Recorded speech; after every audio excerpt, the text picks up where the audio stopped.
3장 12절에서 17절까지의 말씀입니다. 골로새서 3장 12절에서 17절까지의 말씀입니다. 교독하겠습니다. 골로새서는 1장과 2장에서 이방인이었던 우리들이 그리스도와 연합함으로 새로운, 또 예수 그리스도에게 뿌리를 박음으로 새로운 백성, 새로운 시민이 된 것에 대한 하나님 앞에서의 은혜를 가졌던 우리들이 더 이상 세상의 학문에 잡히지 말고 새롭게 살아야 됨을 강조하는 내용이 2장까지 되었고, 3장에서는 그러므로 우리가 예수와 함께 살리심을 받았으면 어떻게 해야 되겠는가? 첫 번째가 옛사람을 벗어버려야 된다라는 것이 11절까지 나와 있습니다. 그리고 오늘 본문 12절부터 17절까지에 보면 옛사람을 벗어버리면 어떻게 살아야 되겠는가? 새로운 옷을 입어야 된다.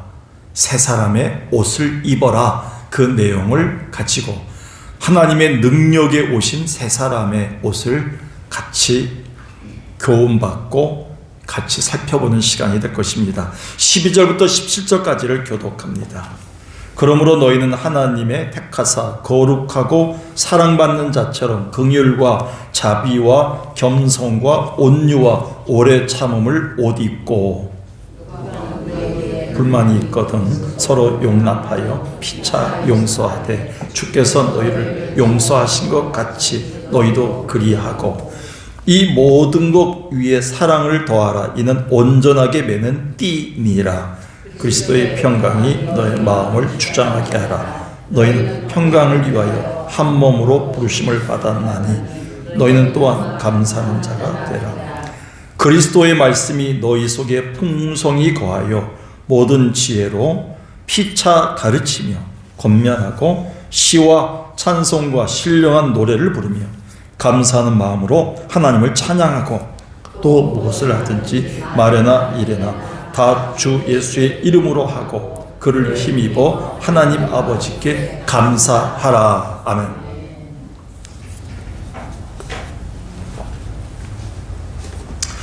옷은 그 사람의 신분을 나타냅니다. 그래서 옷이 날개라는 말이 괜히 나온 말이 아닙니다. 옷은 한 사람의 인격을 상징하기도 합니다. 무엇보다도 옷은 한 사람의 활동을 지배하는 것도 사실입니다. 그래서 운동복을 입으면 운동이 지배합니다. 그래서 가볍게 행동하고 싶어하고, 또 정장을 입으면 어딘가 행동이 무거워지게끔 지배를 당합니다. 야한 옷을 입으면 야해지고 싶겠죠. 그런데 우리 성도들은 거룩한 옷을 입으면 구별된 행동이 나올 수밖에 없고 거룩하게 되겠죠. 제가 만약에 반바지를 입고 짧은 나시티를 입고 머리에 노랗게 물들이고 나와 있으면 자꾸 야해지고 싶을 거예요. 그런데 여러분들 앞에 넥타이를 매고 정장을 입고 때로는 자켓을 입고 이렇게 안경을 쓰고 서 있으면 자꾸 구별된 삶의 모습으로 살려고 하고 싶고, 그런 말씀을 전하고 싶은 것, 옷은 우리를 지배하게 되어 있습니다. 그래서 주님은 우리에게 그리스도인 된 우리도 마찬가지다 라고 얘기하면서 옛사람을 벗어버려야 된다라고, 우리에게 새사람 된 우리가 하나님 앞에 옛사람을 벗어버리는 일을 과감히 해야 된다. 옛사람이 어떤 거겠습니까? 5절 보겠습니다. 3장 5절에 보니까 그러므로 땅에 있는 지체를 죽이라. 이게 옛사람이죠. 어떤 겁니까? 음란과 부정과 사욕과 악한 정욕과 탐심이니, 탐심은 우상 숭배니라. 8절에 보니까 너희가 이 모든 것을 벗어버려라. 어떤 걸? 분함과 노여움과 악의와 비방과 너희 입에 부끄러운 말. 9절에 서로 거짓말하는 거. 이런 거를 벗어버리는 것이 바로 하나님 앞에 새로운 사람이 된 자들이 해야 될 첫 번째 일이다 라고 얘기하면서 오늘 본문에서는 새 사람이 입어야 될 옷이 필요하다. 그 옷이 무엇인가? 10절 보겠습니다.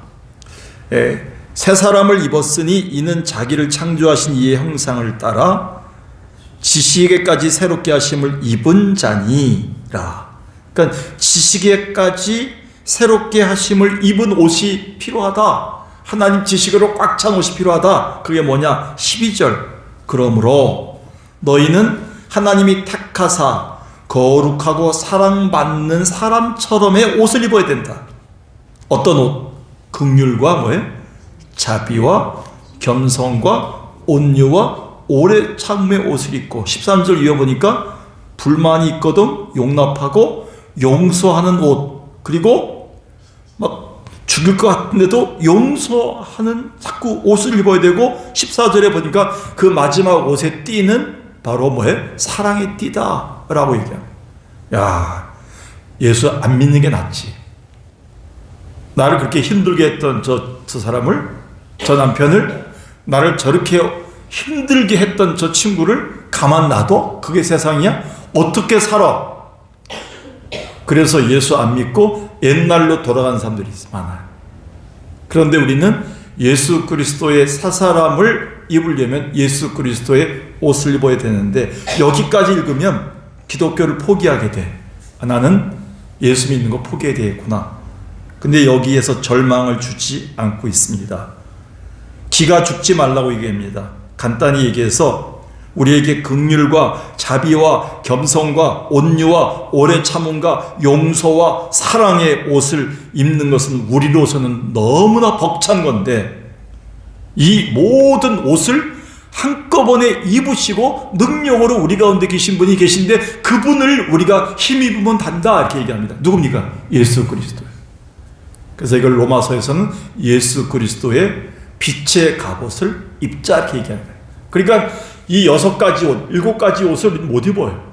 긍휼을 입으려고 하면 또 내 안에 이게 뭐냐면 마음속에 불뚝 거짓말이 나오고, 거짓말을 버리고 또 참의 옷을 입으려고 하면 또 내 안에 욱하는 심정이 있어갖고 혈기가 나오고, 이게 안 되는 겁니다. 그런데 이렇게 아무리 논리적으로 생각하고 지식적으로 생각해도 우리는 살아갈 수 없어요. 근데 예수 그리스도를 만나는 순간 예수 그리스도를 힘입어서 그분을 내가 덥석 안는 순간에 이 모든 옷이 한꺼번에 입혀질 수 있다고 이렇게 얘기합니다. 바울은 우리에게 그래서 소망을 주는 거예요. 예수 그리스도의 옷을 입는 것이 새 사람의 옷이다 이렇게 얘기합니다. 그러니까 예수님이 우리에게 입혀주시는 옷, 그 옷을 입기 위해서 우리는 누구를 본받아야 된다? 예수 그리스도, 믿음의 주여 또 온전케 하시는 이인 예수 그리스도를 바라보고 예수의 옷을 입기를 사모해야 된다. 그게 우리가 해야 될 일이라는 겁니다. 어떤 자들이기 때문에 12절 보세요. 다시. 그러므로 너희는 하나님의 어떤 자요? 택하시고, 또 어떤 자들이에요? 거룩하고 사랑받는. 야, 하나님이 택한 것만 해도 너무 감사한데 하나님의 거룩하고 하나님의 사랑받는 이 모든 걸 채워줄 수 있는 거기에 걸맞는 옷이 필요해요. 그게 예수 그리스도의 옷이에요. 거기에는 겸손도 있고 온유도 있고 오래 참도 있고, 거기에는 뭐냐, 긍휼과 자비가 있고 용서가 있고 사랑의 평강의 옷이 들어가 있어요. 그래서 오늘 우리는 예수 그리스도를 옷 입어야 된다라고 바울은 얘기하고 있습니다. 그래서 주 안에서 거듭난 예수 그리스도를 믿는 자들은 그 토대가 이미 뭐예요? 예수 그리스도로 기초가 되어 있기 때문에 우리에게는 뭐냐면 이미 예수 그리스도 안에서 이 옷을 입을 수 있는 자격이 주어졌다는 겁니다. 그래서 우리에게는 인류가 하지 못한 일이 있답니다. 인류가 넘지 못하는 벽이 있답니다. 그게 뭐냐면 용서와 사랑의 벽이랍니다. 용서하고 싶은데 안 돼. 기독교인들도 이게 안 돼요. 그래서 어느 권사님 돌아가실 때 보니까 셋째 아들은 죽어도 얼굴을 안 보겠다는 분이 있었어요. 옛날에. 내가 둘째 며느리는 절대 내가 죽어서도 안 보겠다는 사람도 있었어요. 권사님 중에서. 왜? 우리는 인류가 넘지 못한, 입지 못한 옷 중에 하나가 용서의 옷이고 또 하나가 사랑의 옷이랍니다. 그게 바로, 근데 13절에 보니까요, 13, 14절에 누가 누구에게 불만 있거든 서로 뭐하여? 용납하여 피차 용서하되 누가 너희를 주께서 너희를 용서하신 것 같이 너희도 뭐예요? 그리하고. 이 모든 것 위에 뭘 더하라? 사랑을 더하라. 그러니까 예수 그리스도가 우리에게 주신 것이 인류가 넘지 못한 벽을 넘게 하셨어요. 그래서 용서와 사랑의 옷까지 우리를 입힐 수 있는 능력이 우리 안에 있기 때문에 오늘 우리는 인류가 해결하지 못하고 있는 이 용서와 사랑까지도 할 수 있는 새 사람의 옷을 입는 작업이 필요한 것입니다. 그러기 위해서 주님이 오늘 우리에게 바울을 통해서 세 가지를, 이 옷을 입기 위해서는 우리가 하나님의 성령이 입혀주신 옷이지만, 하나님의 능력의 옷이지만, 우리가 이 옷을 입도록 우리는 고민하고 사모해야 될 일이 있다. 순종해야 되고 애써야 될 일이 있다. 우리 편에서 그게 세 가지를 얘기합니다. 명령형으로 주셨습니다. 명령형으로. 여기서부터는 그게 뭐냐면 15절입니다. 15절 한번 다시 읽어볼까요? 시작. 그리스도의 평강이 너의 마음을 주장하게 하라. 너희는 평강을 위하여 한 몸으로 부르심을 받았나니 너희는 또한 감사하는 자가 되라. 첫 번째가 뭐냐면, 우리가 그리스도의 옷을 입기 위해서는, 그리스도의 능력의 옷을 입기 위해서는 용서와 사랑을 베풀고 어떤 상황 속에서도 내가 나를 참아낼 수 있는 예수 그리스도의 거룩한, 예수 그리스도의 이 놀라운 택하심의 옷을 입기 위해서는 우리는 먼저 그리스도의 평강이 내 마음을 주장하도록 우리는 애써야 됩니다. 여기에 주장하도록 하라. 헬라어 성경에 보니까 예수 그리스도의 능력이 평화롭게 나를 지배하도록 하라, 통제하도록 하라 라고 써 있습니다. 오늘도 예수 그리스도를 믿는 순간에 우리는 거듭난 순간에 기본적으로 우리 가운데 뭐냐면 하나님과 우리 사이를 길을 여신 예수 그리스도의 평강의 길이 열려 있어요. 그리고 사람과 사람 사이에 예수 그리스도의 십자가가 있으면 평화롭게 될 수 있는 길이 이미 열려져 있어요. 근데 우리는 그것을 주장하지 못하고 있는 거예요. 누리지 못하고 있을 뿐입니다. 오늘도 성경은 얘기합니다. 원수를 사랑하라. 나에게 해하고자 하는 자, 나를 힘들게 하는 자들을 오히려 품고 사랑하라. 그게 말씀 받을 땐 아멘 하여. 그런데 옷을 못 입으니까 주장하지 못하는 거예요. 주님은 날마다 우리에게 그 평강의 옷, 그 용서의 옷을 입혀주는데 내가 그걸 거부하고 있을 뿐입니다. 그래서 성경은 명령형으로 얘기합니다. 오늘도 내가 하나님이 입혀주는 옷을 거부하지 말아라 이렇게 얘기합니다. 오늘도 하나님은 예수 그리스도를 통해서 사람과 사람 사이, 하나님과 우리 사이를 여는 평강의 옷을 이미 열어주시고 우리에게 허락해 주셨어요. 그리스도의 성숙을 측량하는 잣대가 뭐냐면 우리 안에 평안입니다. 평안입니다. 근데 이것이 이루어지지 못해. 우리가 위기하고 또 흥분할 때 평강을 유지할 수 있는가 없는가가 그리스도의 성숙의 잣대가 될 수 있습니다. 기억하십시오. 이미 십자가상에서 승리하시고 우리에게 주신 하나님으로부터 온 평강이 특권으로 주어져 있는 우리는 이제 순종만 남았어요. 하나님, 이 문제는 주님 앞에 맡깁니다. 오늘 내 안에 있는 질병, 오늘 우리 가정에 닥친 이 어려움, 내가 해결하려고 하니까 평강이 없는 거예요. 근데 내게 평강의 옷을 입혀주시는 그 분이 해결하게끔 만들고 그분 앞에 맡기는 게 뭐예요? 평강이 나를 지배하도록, 통제하도록 하는 나의 순종입니다. 오늘도 우리는 그것 때문에 예배당 나온 거예요. 주님은 우리에게 옷을, 평강의 옷을 입혀주려고 하는데 우리는 거부하지 않고 그 옷을 입겠다고 여기 무릎 꿇고 있는 거예요. 근데 많은 사람들은 듣긴 들었는데 거부해요. 내가 뭔가 해결해 보려고 사람들한테 전화하고 찾아다니고 자꾸 해결해 보려고 하다 보니까 내 안에 불안과 염려만 나타나고 있습니다. 이미 십자가상에서 승리하시고 우리에게 해결해 주신 평강의 특권이 주어졌다면 이 옷을 우리는 입기만 하면 되는 거예요. 이 옷을 입는 순간 우리는 평강이 나를 지배하는 삶이 될 수 있다는 겁니다. 순종만 나왔다는 거예요. 오늘 주님 앞에 내 자신을 내려놓고 염려를 다 맡기고 그리스도의 평강이 내 마음을 판단하고 주장하고 통제하기를 기도하시기를 바라겠습니다.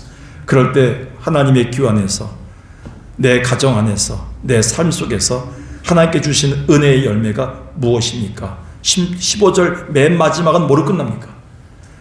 너희 안에 평강이 너희를 주장하게 할 때 부르심을 받은 너희에게는 또한 어떤 자가 될 수 있다고요? 감사한 자 되라. 그러니까 예수를 믿으면서도 예수를 옷을 입었는데 감사가 없는 사람 특징을 보면 하나님께 이 맡기지 않고 하나님의 평강의 옷을 입지 않고 사는 사람들은 감사가 없어요. 늘 불평불만합니다. 오늘 우리는 명령형으로 주셨던 거 기억합시다. 예수 그리스도의 옷을 입는 것은 예수 그리스도가 내게 주신 평강의 옷을 거부하지 않고 내 염려 걱정은 주님께 맡기고 주님 주신 옷만 내가 덜렁 입는 것이 바로 평강의 옷입니다. 그 평강의 옷을 믿음으로 받아들여서 오늘도 그 옷을 입고 걸어나가는 여러분 되길 주의 이름으로 축원합니다. 두 번째입니다. 16절입니다. 16절에 보니까 여기도 이렇게 이어집니다. 헬라어는 그리스도의 말씀이 너희 속에 풍성히 거하게 하라 이렇게 나와요. 그리스도의 말씀이 너희 속에 풍성히 거하게 하라. 이게 내가 해야 될 일이라는 거예요. 하나님도 오늘 우리에게 말씀을 조금 찔끔 주는 게 아니라 풍성히 주시는 분이라는 거예요. 그 말씀을 우리는 왜 찔끔 받습니까? 성경 말씀을 설교 듣는 시간에 보면 다 그렇지 않는데 여기 나온 성도들은 아닌 것 같아요. 여기 나오지 않은 성도 중에 몇 사람 보면 말씀 시간에 왜 이렇게 관심이 많은지 몰라요. 주변 사람들한테. 다른 데 신경 쓰고 핸드폰 보고 옆에 사람들 보고 늦게 온 사람들 보고 옆에 사람들 얘기하고 말씀이 들어오질 않아요. 하나님의 말씀을 풍성히 나에게 입혀주는 순간에 내가 왼쪽 팔만 집어넣고 하는 사람들이 있어요. 예수 그리스도의 옷 중에 가장 중요한 옷은 말씀의 옷이에요. 말씀이 나를 지배할 때 의로 교육하기에 유익하다 그랬어요. 교훈과 책망과 바르게 함과 나를 의로 교육해 유익해서 하나님의 사람으로 내가 온전하게 만들 수 있다 그랬어요. 이 말씀의 옷이 나를 지배하도록 해야 됩니다. 그러기 위해서 우리는 뭐냐면 하나님 앞에서 말씀으로 주시는 이 말씀을 어떻게 받을 것인가. J.I. 패커라는 사람은 하나님과 나와의 거리가 나와 말씀 사이의 거리이다 이렇게 얘기했어요. 저 의미가 있어요. 나와 하나님과의 거리가 얼마나 될까? 나와 하나님과의 거리가 이제 가까워야 되는데 어려운 문제 됐죠. 근데 그 거리를 측정한 것은 나하고 말씀 사이의 거리래. 여러분 말씀을 얼마나 많이 접합니까? 여러분 유튜브 굉장히 많이 하시죠. 여러분 드라마 굉장히 많이 보시죠. 여러분 연예가 소식 그만 알죠. 스포츠 굉장히 좋죠. 근데 우리는 굉장히 가까워요. TV하고도. 근데 여러분의 신이 TV가 될 수 있어요. 근데 하나님과 나와의 사이가 하나님과 말씀의 사이라는 거예요. 그 거리라는 거예요. 우린 그걸 고민해야 됩니다. 그게 나를 주장하지 못하고 있기 때문에. 그래서 마틴 로이드 존스는 이렇게 얘기했어요. 교회와 성도의 성숙의 잣대는 말씀을 어떻게 다루고 있는가, 말씀을 어떤 자세로 듣고 있는가에 달려있다 했어요. 여러분, 하나님 말씀이 나를 지배할 때 어떤 삶이 나타나는지 아세요? 16절 보세요. 그리스도의 말씀이 너희 속에서 어떻게 거하여? 풍성히 거하게 되면 모든 지혜가 생겨요. 피차 뭐 하게 돼요? 자꾸 지혜롭게 가르쳐주고 자녀들에게 손주들에게 하나님의 지혜를 자꾸 얘기해줘요. 잔소리보다도 자꾸 지혜가 나와요. 그리고 뭐 나와요? 겉면이 나와요. 하나님 말씀에서 나오는 겉면이 나와요. 이건 꼰대가 아니에요. 사람들을 감동하게 하는, 무릎 꿇게 해요. 그리고 뭐가 나와요? 시가 생겨요. 찬송이 나와요. 노래가 생겨요. 그리고 어떤 마음?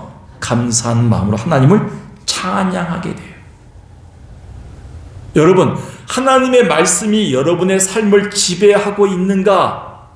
하나님의 말씀의 옷을 내가 입고 있는가? 아니면 세상의 옷을 입고 있는가의 잣대는 여기서 나와요. 시와 찬미와 신령한 노래들과 말씀의 권면과 지혜가 나오는 삶이 있는가? 아니면 쓸데없는 역정과 노여움과 소리침과 고집과 이렇게 나오고 있는가? 그게 차이가 하고 있는 거예요. 많은 사람과 대화하다 보면 감정부터 나온 사람 보면 대화하고 싶지 않아요. 밑도 끝도 없어요. 사람들이 대화가 안 되는 사람들이 있어요. 말이 안 되는 사람들이 있어요. 하나님 말씀이 지배하는 사람의 말은 지혜로워요. 그리고 사람들에게 노래를 줘요. 분명히 말을 하는데 시를 줘요. 시를 써줘요, 한 사람에게. 여러분, 하나님 앞에서 우리는 고민해야 됩니다. 하나님 말씀이 나를 지배하고 있는가를 고민해야 됩니다. 하나님 말씀이 날마다 또 매 주일마다 꼬박꼬박 우리는 풍성히 거하고 있는데 내 삶을 주장하지 못한 이유가 뭘까? 성경은 분명히 풍성히 거하게 하려는데 오늘도 우리는 찔끔찔끔 조금 말씀이 거하게 하지 말고요, 그리스도의 옷으로 전체를 도배하기 위해서 우리는 말씀을 풍성히 받는 삶이 되어야 돼요. 이 말씀이 나의 삶이 되도록 만들어야 됩니다. 말씀을 지적인 목적으로만 받지 마세요. 신학교 다니면서 목회자가 돼서 가장 큰 매너리즘, 가장 큰 죄악이 뭔지 아십니까? 설교를, 하나님 말씀을 설교하려고 성경 말씀 보는 거예요. 하나님 말씀을 설교하려고 보는 거예요. 내일도 우리 목사님들, 개척교회 목사님들 모임이 저희 교회에 있는데 제가 가르칠 게 뭐가 있겠습니까? 제가 멘토해야 될 내용은 그밖에 없어요. 설교에 목숨을 걸자는 거예요. 설교 하나 준비하기 위해서 개척교회 목사님들은 한 시간 한 30분 정도만 이렇게 쓴다 그러더라고요. 성도들이 안 모이니까. 아니라 그랬어요. 힘들더라도 일주일에 5일 정도는 설교 준비하는데 써야 돼요. 하나님 말씀이 지배하지 않으면 말씀이 들어가지 않습니다. 설교를 준비하기 위해서 하나님 말씀을 보는 것은 굉장히 큰 죄악입니다. 그 말씀이 나를 지배하고 나를 주장하고 나를 통제하고 내 삶의 시편을 만들어내고 내 삶의 노래를 만들어내기 위해서, 그리고 모든 지혜를 자아내기 위해서 이 말씀이 나를 주장하게 해야죠. 삶 자체가 말씀이 되어야죠. 그것이 바로 그리스도의 말씀이 내 안에 풍성히 거하게 하라. 그래서 이 삶도 뭐예요? 결국 16절 맨 마지막에 무슨 마음으로? 감사하는 마음으로 찬양해야 된다. 감사가 항상 결론이 돼요. 그리스도의 평강이 나를 지배할 때도 감사가 나오고, 그리스도의 말씀이 나를 지배할 때도 나에게 뭐가 나와요? 감사가 나와요. 감사가 없는 사람들 보면 예수 그리스도의 옷이 아니야. 다른 옷을 입고 있는 거예요. 지금 맞지 않는 옷을 입고, 그리스도인들에게 맞지 않는 옷을 입고 온 거예요. 거룩한 옷이 아닌 거예요.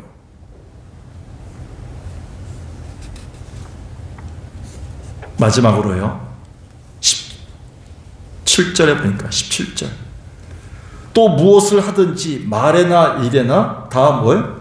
주 예수의 이름으로 하라. 이것도 결론이 감사해요.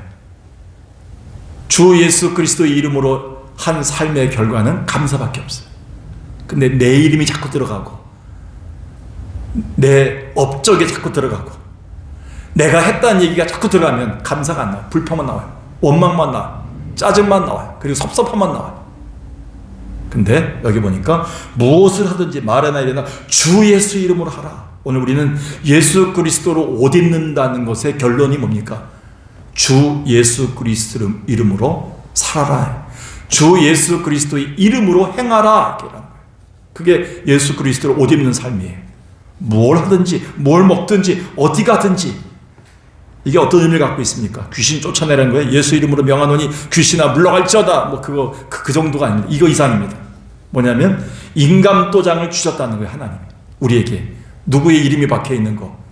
예수 그리스도 이름이 박혀 있는 인감도장을 주셨다는 거예요. 특권을 주셨다는 거예요. 사용할 수 있도록. 인감도장이면 소유권을 갖고 있는 거예요. 우리는. 이것이 얼마나 중요한 이름의 도장이 아닙니까? 그런데 주님이 그분의 이름을 우리에게 맡기셨다는 거예요. 그 예수 그리스도의 이름을, 소중한 이름, 놀라운 이름을 우리에게 맡기셨다는 거예요. 이 이름이 얼마나 소중한 이름입니까? 죄를 이길 수 있는 이름, 하늘문이 열리는 이름, 어떤 상처와 어떤 괴로움도 회복시킬 수 있는, 치유할 수 있는 그 이름을 주셨다는 거예요. 오늘도 그 이름을 활용해야 된다는 거예요. 새로운 피조물 된 우리는요, 내 이름, 우리 아버지 이름 석자, 우리 할아버지의 이름, 그거 너무 크게 얘기하지 마세요. 예수 그리스도의 이름만 주장하고 살아야 돼. 내게 은과 금은 내게 없거니와 나사렛 예수 그리스도의 이름으로 명하노니 일어나 걸어라. 예수 그리스도의 이름의 그 인간 도장을 갖고 우리는 행사할 수 있는 거예요. 그래서 무슨 일을 하든지 무슨 말을 할 때든지 예수의 이름으로 하라. 이거는 예수 그리스도의 이름을 힘입어 행할 것을 약속합니다. 책임감이 막중하다는 겁니다. 그래서 찰스 쉘던의 고전적인 소설 예수라면 어떻게 할 것인가 라는 책의 원제가 뭡니까? 이름이 In His Step이에요. 그분의 발자취를 따라서라는 뜻이에요. 그 책의 이름이 원래 예수님이라면 어딜 가셨을까? 예수님이라면 어떻게 말씀하셨을까? 예수님을 따라서라는 책이에요. 원래 이 책의 원제가. 인감은 특권이지만 책임감이 주어졌다는 거예요. 우리에게 주신 예수의 이름이 얼마나 놀라운 능력이 되는가를 우리가 알았다면 예수 그리스도의 특권을 가진 우리는 무슨 말을 하든지 어딜 가든지 어떤 삶 속에서도 예수의 이름에 그 옷을 입을 수 있는 자들로 우리는 그 특권을 아름답게 능력으로 행할 특권이 있다는 사실을 우리는 기억해야 합니다. 오늘도 이 옷을 입을 때 우리의 삶은 감사의 열매가 가득할 수 있다라고 17절은 마지막 결론을 맺고 있습니다. 여러분, 우리에게 선물로 주신 예수 그리스도의 옷, 예수 그리스도의 이 겸손과 온유와 예수 그리스도의 인격을 닮은 이 옷을 오늘 우리가 입을 때 우리의 삶은 감사의 삶으로 귀결될 수 있음을 바울은 우리에게 말하고 있습니다. 결론적으로 얘기합니다.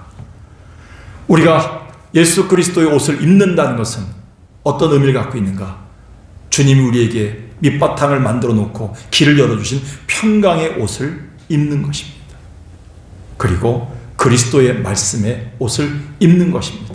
그리고 그리스도의 이름의 그 옷을 입는 것입니다. 그 특권을 사용하는 것입니다. 그러기 위해서 여러분이 해야 될 일은 오늘 주님께 염려 걱정을 맡기고 주님이 내게 베푸신 그 열어놓으신 그 길에서 주님이 베푸신 평강을 내가 누리고 가는 거예요. 옷을 입고 가는 거예요. 그리고 그리스도의 말씀이 찔끔찔끔 온 것이 아니라 온전히 충분히 풍성히 거할 수 있도록 그 말씀 속에 내가 들어가는 거예요.